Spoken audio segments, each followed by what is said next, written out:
அண்மை செய்தி, மேற்கு தொடர்ச்சி மலைவன பகுதியில் தொடர்ந்து பெய்து வரும் மழை காரணமாக குற்றால அருவிகளில் வெள்ளப்பெருக்கு ஏற்பட்டிருக்கிறது. அண்மை செய்தியாக பார்த்துக் கொண்டிருக்கிறோம்.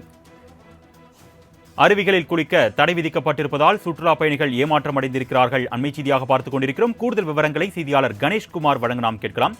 வணக்கம் கணேஷ்குமார். இந்த வெள்ளப்பெருக்கு காரணமாக சுற்றுலா பயணிகளுக்கு என்னென்ன கட்டுப்பாடுகள் விதிக்கப்பட்டிருக்கு, பாதுகாப்பு ஏற்பாடுகள் எந்த அளவுக்கு செய்யப்பட்டிருக்கு, விவரங்கள்? வணக்கம் மரணே. தமிழகத்தில் புகழ்பெற்ற சுற்றுலா தலங்களில் தென்காசி மாவட்டம் மேற்கு தொடர்ச்சி மலை அடிவார பகுதியில் அமைந்துள்ள குற்றாலமும் ஒன்று. இங்கு குற்றாலம் மெயின் அருவி, ஐந்தருவி, பழைய குற்றால அருவி, புலியருவி உள்ளிட்ட பல்வேறு அருவிகள் அமைந்துள்ளது. ஒவ்வொரு ஆண்டும் ஜூன், ஜூலை, ஆகஸ்ட் ஆகிய 3 மாத காலம் தென்மேற்கு பருவமழை துவங்கியது முதல் அனைத்து அருவிகளிலும் நீர் ஆர்ப்பரித்து கொட்டும். அப்போது சீசன் காலமாக 3 மாத காலமும் தமிழகம் மட்டுமல்லாது பிற மாநிலங்கள், வெளிநாட்டினர் என பல லட்சக்கணக்கான சுற்றுலா பயணிகள் இங்கு வருகை தந்து குளித்து மகிழ்வார்கள். இந்த ஆண்டு ஜூன் மாதம் துவங்க வேண்டிய தென்மேற்கு பருவமழை மேற்கு தொடர்ச்சி வனப்பகுதியில் தாமதமாக துவங்கியதால் ஜூலை மாதம்தான் சீசன் துவங்கியது. தற்போது குற்றாலத்தில் உள்ள அனைத்து அருவிகளிலும் நீர்வரத்து சீராக இருந்து வந்தது.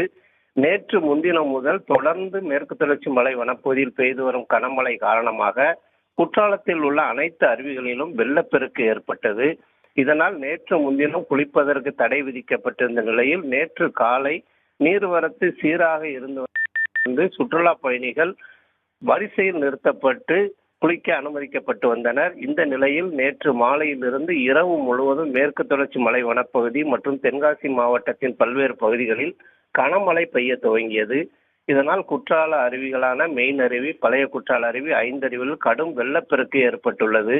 இதனால் சுற்றுலா பயணிகளின் பாதுகாப்பை கருத்தில் கொண்டு மாவட்ட நிர்வாகம் குளிப்பதற்கு தடை விதித்துள்ளது.